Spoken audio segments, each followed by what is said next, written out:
Hello बच्चों, let's read out the question first.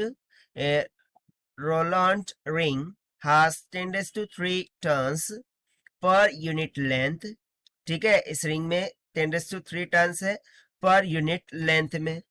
On passing a current of 2 ampere, magnetic induction is measured to be 1.5 Weber per meter square. Calculate first relative permeability of the core, second magnetic susceptibility, third magnetizing field intensity and fourth magnetization. तो चलिए हम start करते हैं solution से. But before of that, let's talk about the key concept which we are going to use here for this question.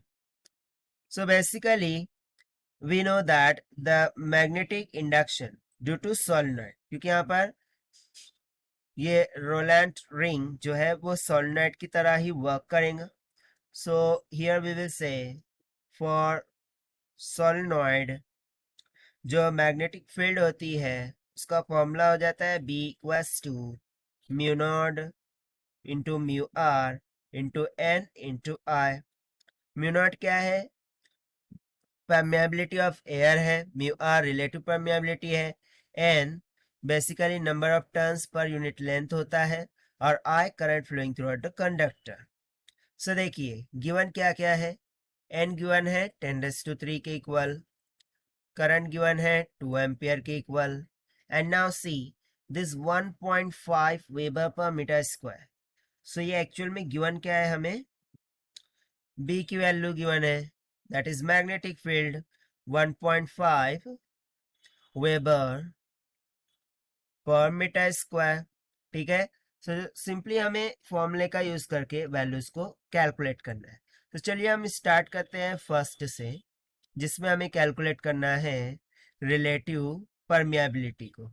ठीक है, सो उसके लिए सबसे पहले तो मैं ये फॉर्मूला लगा दूंगा. सो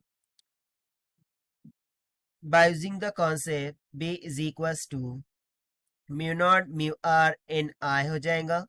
यहाँ से mu r will be equals to magnetic field divided by mu naught into n into I.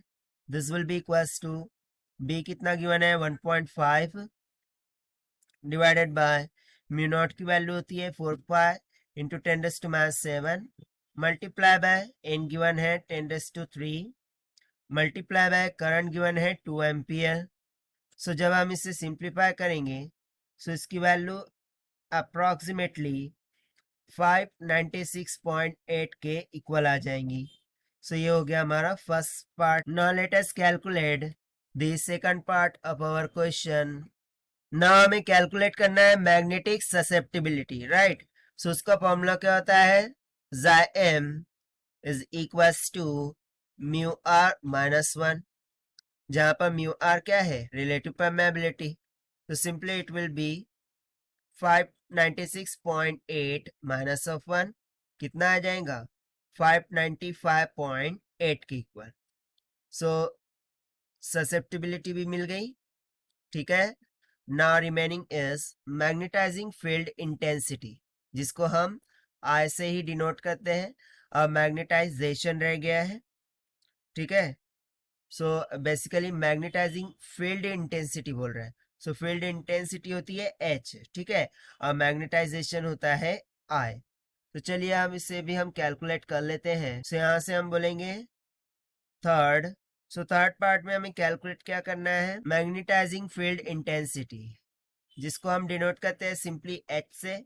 And it is nothing but is equals to magnetic field by permeability. ना यहाँ पर जो परमेबिलिटी है म्यू, ये किसके इक्वल होता है? Mu naught into mu R के. सो ये हो जाएगा B by mu naught into mu R. अब सिंपली हम वैल्यू सब्स्टिट्यूट कर देंगे. सो बी कितना गिवन था? 1.5 डिवाइडेड बाय म्यू नॉट कितना होता है? 4 pi into 10⁻⁷ multiply by mu R अभी हमने कैलकुलेट किया 596.8.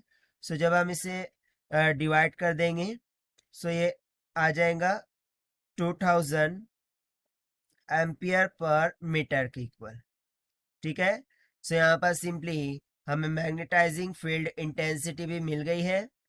नाउ द लास्ट वन क्या रिमेनिंग है देखिए, मैग्नेटाइजेशन दैट इज आई. सो उसको भी हम कैलकुलेट कर लेते हैं. Let's say 4. सो मैग्नेटाइजेशन को हम डिनोट करते हैं आई से, और इसका फॉर्मूला हो जाता है in terms of susceptibility that is m into the magnetizing field intensity that is h.